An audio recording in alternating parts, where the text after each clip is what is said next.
Five Nights at Freddy's has so many iconic characters from the last 12 years from when this video was released, but I'm going to be going over who I think are the top 10 most forgettable characters from the franchise. Keep in mind, before I start, this is my opinion and this is what I think are the most forgettable, and you don't have to agree. I will also be doing the games from Five Nights at Freddy's 1 to Ultimate Custom Night, so if you want a part 2 covering Help Wanted and Forward, let me know in the comments. I will also not be doing any characters from the books or Booth movies, but other than that, let's get started. Number 10, Endo02. Endo02 is an Easter egg character from Five Nights at Freddy's 2. He's a rare character to see and doesn't really do anything for the base game. You see him in camera 11 where the prize corner is. He has a 10% chance of appearing after the marionette has left the camera and can appear on the left vent on camera 5. He does not have a jump scare and just does not provide anything for the story at all, besides being the endoskeleton for the animatronics in the game. Number 9, Paper Pals. The Paper Pals also appear in Five Nights at Freddy's 2, appearing in camera 4 in the party room. One of them can appear in the office with a 1% chance of showing up. They don't provide anything else for the lore. They did show up in featured games such as Five Nights at Freddy's 3, FNaF World, and Pizzeria Simulator. 8. Ned Bear. Ned Bear shows up in Pizzeria Simulator as a purchasable animatronic for $260 in-game dollars. He also shows up in Ultimate Custom Night with a rather interesting voice line after you get jump scared, which I will play here. This is how it feels, and you get to experience it over and over and over again, forever. I will never let you leave. He's supposed to be a rip-off version of Freddy Fazbear. We all know that doesn't really do anything considering how big Freddy Fazbear is in the game, and he also provides like nothing for the lore, and that's why he's ranked at number 8. Number 7, Yendo. Yendo is an endoskeleton in Sister Location, acting as the game's version of Golden Freddy, which is the way he acts in the custom night of the game. There are some theories out there about him being Golden Freddy, but we all know that isn't true. He's supposed to be the endoskeleton of Funtime Freddy, which is just overall a much more memorable character. Just like the other characters on this list, he provides nothing for the lore and just is a filler character, honestly. Number 6, JJ.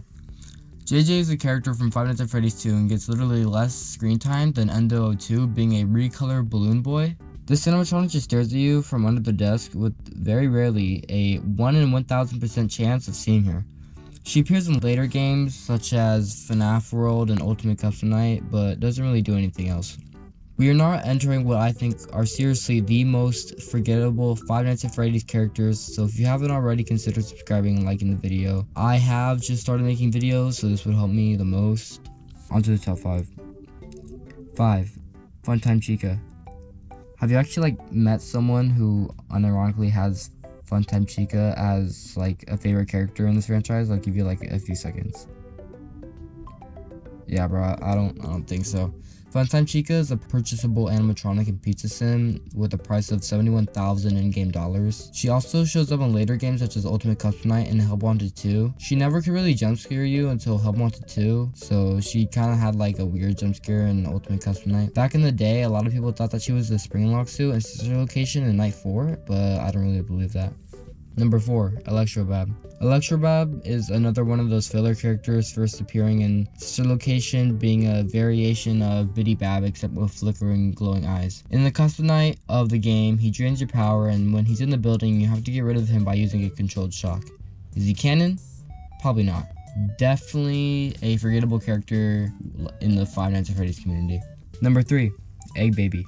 Egg Baby is a certified forgettable character, despite actually having somewhat importance to the lore.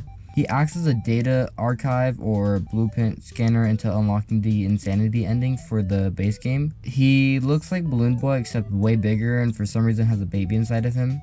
Why does he have a baby?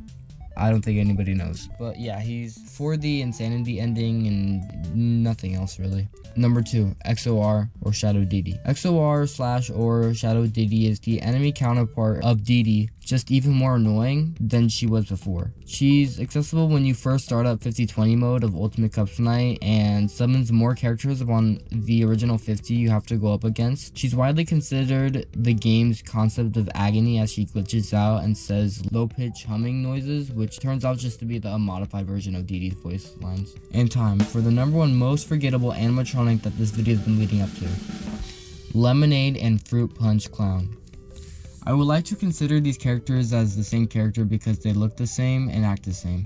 They both appear in Five Nights at Freddy's Pizzeria Simulator and later appear in Help Wanted 2. They both show up as playable, frustrating minigames in Pizzeria Simulator, where you have to scare all the kids in the range of the character, and there are just one too many kids to count, and it is too hard to scare all of them at the same time. It's not impossible, it's just not easy. They provide like nothing for the lore, and they are what I personally think are the most forgettable characters of the Five Nights at Freddy's franchise. That concludes the video today. I really hope you guys enjoyed, and this is going to be my first video on this channel, and I can't wait to make more in the future. If you guys want to see more like this in the future, comment below what you guys think I should make. Thank you all for watching, and please consider subscribing. This video took so long to make. It would be greatly appreciated if you subscribe. Anyways, take care.